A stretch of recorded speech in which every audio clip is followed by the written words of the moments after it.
testosterone and sex drive, it isn't a one-to-one relationship. Sure, there's a correlation there between higher levels of testosterone and more desire and interest in sex. And there's even some evidence to suggest that it's like sometimes men feel it's a little bit easier to be aroused as well if they've got higher levels of testosterone.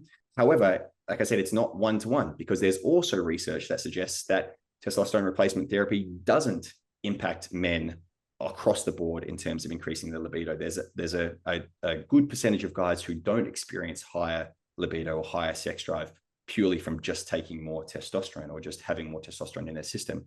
And that's because sex drive, sexual behavior, our experience of pleasure is impacted by so many other things, so many other like neurochemicals in our body, neurotransmitters like dopamine and serotonin and prolactin, for example, estrogen and estradiol, cortisol. And there's so many other things that factor into the way that we experience our desire for sex, that just increasing testosterone it's not always the case that'll increase your sex drive. In fact, there's some interesting research that found that men who were taking estradiol supplementation and no testosterone supplementation experienced higher levels of libido and sex drive as well. All right. And that goes counter to this idea that it's just testosterone that results in higher sex drive. And so I could harp on all day, but even if we do take, right, so this is interesting. Even if we do take that stereotype at face value and that it's testosterone which is responsible for sex drive, testosterone fluctuates. Right? We know that testosterone, it's very well documented that it's high in the morning and low in the evening, right? It's called a diurnal variation of testosterone.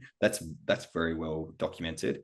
We also know that testosterone fluctuates over the lifespan as well. It gradually declines. In fact, there's a little bit of controversy around that because there's some evidence that suggests that if you're a healthy man as you age, like your diet and you're not smoking and you're not drinking and things like that, that there's actually not so much fluctuation in testosterone. But that's very new research, and it's, I would hazard a guess and say, unrealistic research as well, because the vast majority of people either drink or don't eat healthily throughout their whole lifetime. So I don't know how realistic it is, but there's that documented fluctuation as well as the steady decline. There's also some evidence to suggest that testosterone fluctuates on a seasonal basis as well.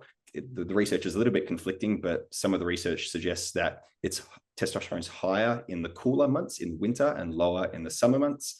Again, there's only like 3 studies looking at seasonal variations in testosterone, so it's not super conclusive, but there is evidence to suggest that there's a kind of yearly seasonal variation or fluctuation. There's also some evidence which suggests that there are circadian rhythms that go through 20 and 30-day cycles. So again, that's not conclusive, but there's some some small evidence to suggest that there are those circadian rhythms in testosterone fluctuation as well. And people that are taking testosterone replacement therapy, like the way that has evolved is that they try and mimic the natural variations and fluctuations in testosterone, right? It isn't just you taking testosterone to peak yourself out all the time. When you're prescribed testosterone, it's to try and mimic those natural variations and fluctuations, because there's the implicit acknowledgement that it does fluctuate. So even if we are saying that testosterone equals sex drive, which it surely doesn't, there's still variations in testosterone that you've got to consider.